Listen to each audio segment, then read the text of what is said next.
Good evening. Eric Arnold here in the luxurious sports barn, complete with stink bugs and any other various variety of bugs, insects, rodents. Doesn't look like we have any cats here tonight, so it's just us.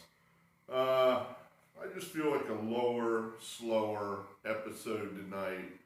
So, subscriber X, who demands these things get done in 10 minutes, too bad. I just feel like taking my time tonight. So the topic of the evening is the Milwaukee Brewers, as we continue our 30-team preview of what I expect to be an MLB season. I'd say because I'm an incurable optimist, anyone that knows me knows that's not true. I think it's just basically because I'm 12 episodes into this now, and it's too late to stop now. So we're going to finish it, by God, and if they don't play, oh well. So let's see, what else? I watched the Holiday episode, or a mini documentary. It's kind of funny in a way. It's like what did I get? 10 hours? 20 hours of Michael Jordan. I got 1 hour of Roy Halladay. Who decides how long these things are?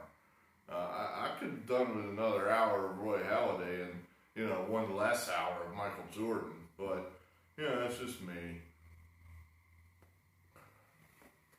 This is my solution to weight loss.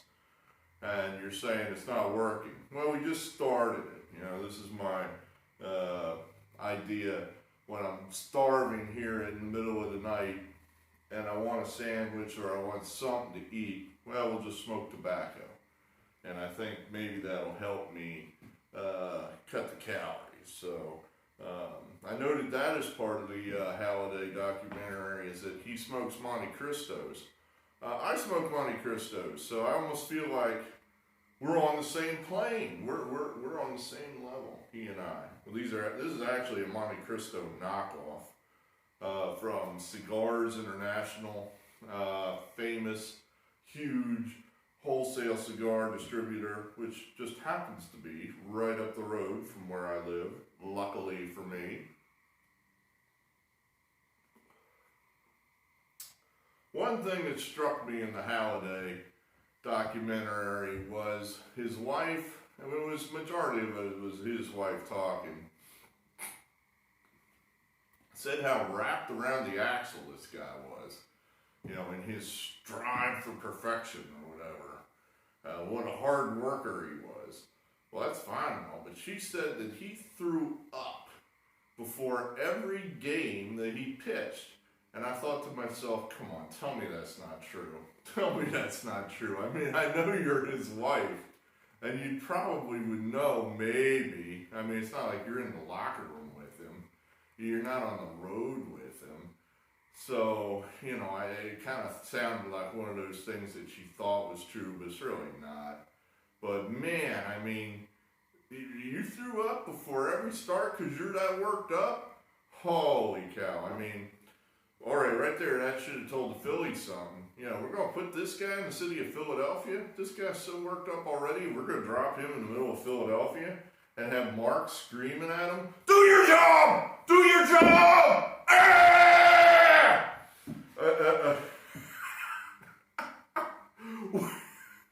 I just can't believe this guy would throw up on a June night before he faces the freaking Marlins. It's like, we got another 161 of these. I mean, come on. I guess it's possible this guy was so worked up that he had to be so good that he just could not relax. I mean, it sounds like, as the story goes in Philadelphia, Mike Schmidt, he's the best player we ever had. He could not reach the next level in the mid to late 70s. He was younger and just couldn't get there. And we brought Pete Rose into town, And one of Pete Rose's things that he did was not so much perform on the field, but he told Mike Schmidt, just relax. You're the best goddamn player out there. Just do your job. Don't get so worked up about this shit. And you're going to be the best player. You'll be the MVP. You're the best. And Schmidt started listening to him, and lo and behold, Schmidt was the best player for about 5 years. And maybe that's what Halladay needed. He needed something. Relax, dude. Relax. Kind of sounds like that's what happened to him. Apparently, he threw his back out in his last playoff game, that awful goddamn Game 5 loss to the Cardinals that knocked us out in 2011. And it wasn't Halladay's fault. He gave up one run over 7 or 8 innings. And the goddamn Phillies just could not score. Could not score. I remember getting a feeling in like the second inning, and it was 1-0, and I thought, I might as well just go to bed because we're not going to score, and this is going to end 1-0, and you know that then your sensible part of your mind goes, you're being super fully negative. That's ridiculous. Of course, it's not going to end 1-0, and of course it did end 1-0, and we lost, and we had won 100-some games and got eliminated. And it wasn't Halladay's fault, but apparently he pulled something in his back and somehow, gave up one run. I mean, which is, unbelievable, superhero-esque. But after that, then in 2012, I guess that's the part I'm unclear about, is how did you, he broke down early in his career. By age 36, it was over. And as hard as this guy worked, I would have thought he'd somehow take care of his body just a little better. That he wouldn't have just completely fallen apart. It almost sounded to me like it was just, he pushed himself too hard through injuries. Then he got hooked on the opioids, and those goddamn things are killers. And then when he got on the opioids, then it was over. So, as far as the plane crash goes, that was weird. I mean, the whole bit there was weird. I know just the way they were talking, they were almost like giving me this vibe like, he might have killed himself. And did he? I don't think so. Who knows? But, I think he just was doing some tricks in his plane. And I don't think, frankly, the drugs had one thing to do with it. I mean, they asked his wife, they said, was he impaired? No. Flat no. I did not detect any impairment. The way I read that was, no, he was more fucked up than he is normally.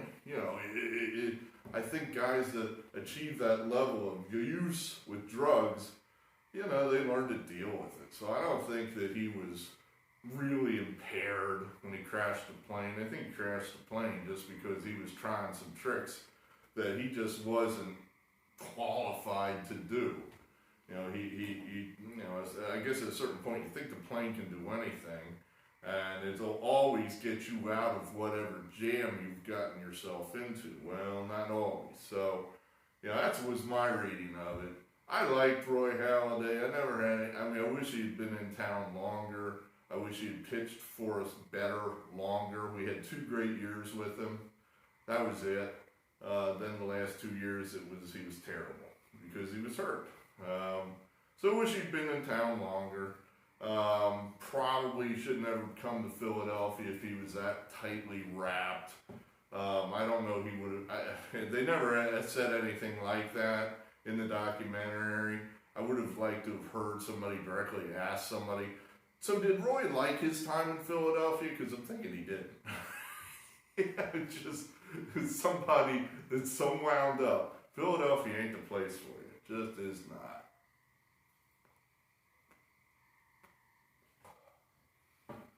Oh, what else? I don't know I have a whole lot else. But the 6 of you watching, I'm going to give you some good information here on the Milwaukee Brewers. This is a money-making team. This is a team that makes you money. Unlike the Cincinnati Reds. Subscriber X is all mad. I guess I shouldn't bad talk him. he refused to hit the like button, he said.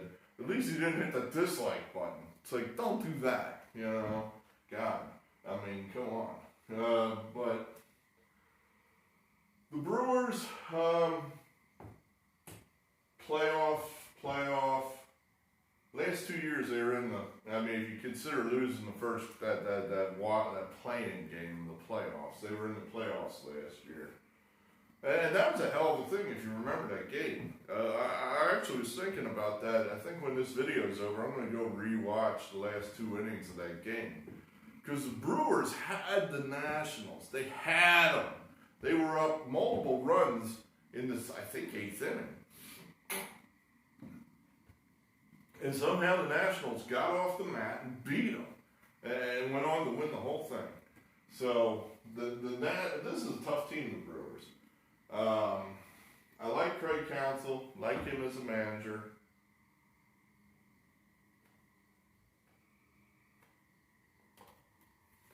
I think he's one of those guys that looks harmless on the surface, but just one of those dirty glue guys that generally finds a way to be on winning teams. If you look at their runs, 9th against 8th, fielding 10th, very average team. This team actually scored about as many runs last year as they allowed, which means they should have been around 500, and they were actually had 89 wins. If you remember this team, their best player is Christian Yelich.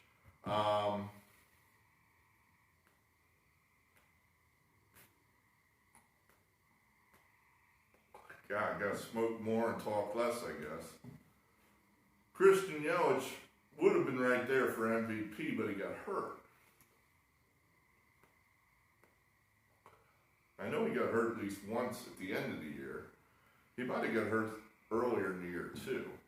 But he still had tremendous wins above replacement WAR. I'm a big WAR fan.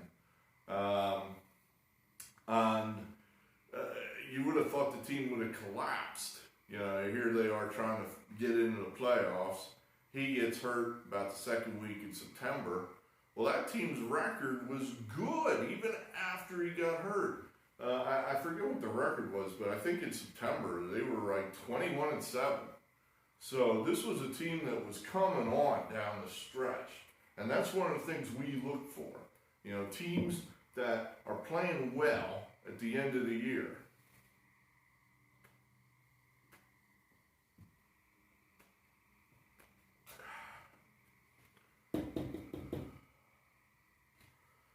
Well, now you can just go ahead and go to the bathroom or something.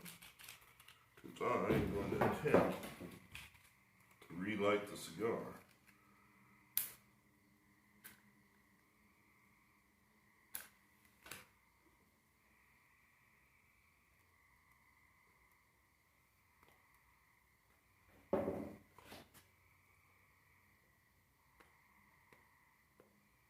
Like I said,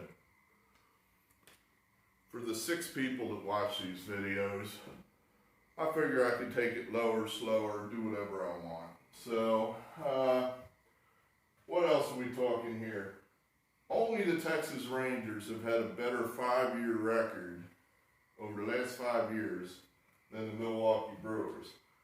Meaning, this team continually outkicks the coverage. This team outperforms expectations.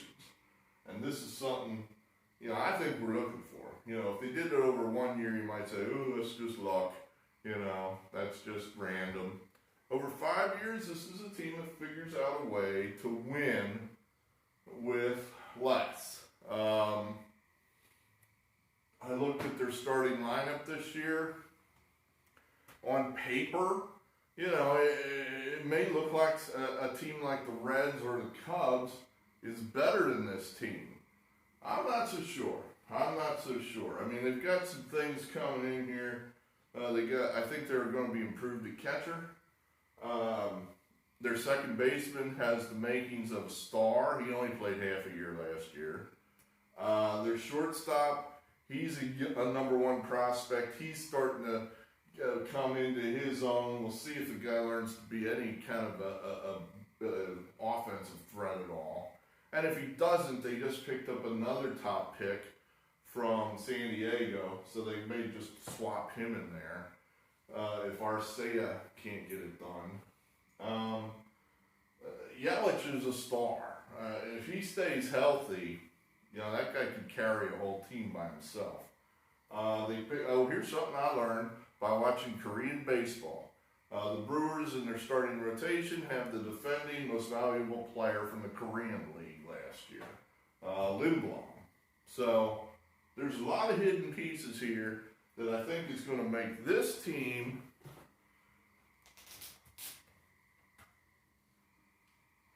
better than 83.5 wins. Better than 83.5 wins. Better than the Cincinnati Reds. So that's the way we see that. So who's left? The Pirates? Oh boy, they stink. That's going to be, we'll get through that. Who knows? We may do a double episode.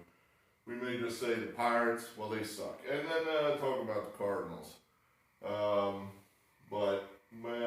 That'd be cheating. And who knows? I mean, look, no matter how bad a team is, it's still a team that can make you money. You simply bet against them. So, those are teams we're looking for. We're looking for bad teams.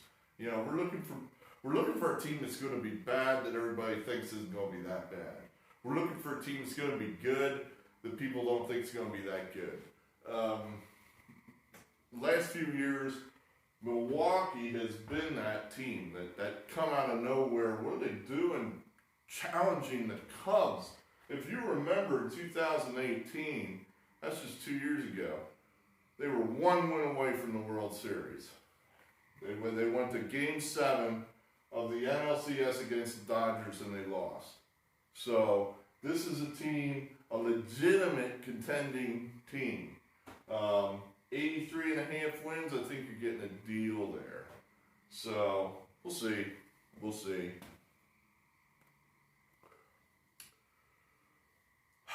I'm hungry. I think I might want to just sit here and make this episode longer so I don't go inside and eat popcorn. Or ice cream. My wife already offered me ice cream tonight and I turned her down. And it's the kind of ice cream I really like. Local brand. The kind they serve in like the ice cream shops. Not the shit they sell you at fucking Walmart or that sort of thing. It's the good stuff. And, weight loss is a sacrifice. Weight loss is a journey. So, Rome wasn't built in a day. Anyway, Friday night? We'll talk to you again. Thanks for being here. Hit the like button if you like. Sports are coming. They're coming. Sooner or later, they'll be here. Thank goodness. All right. See you later.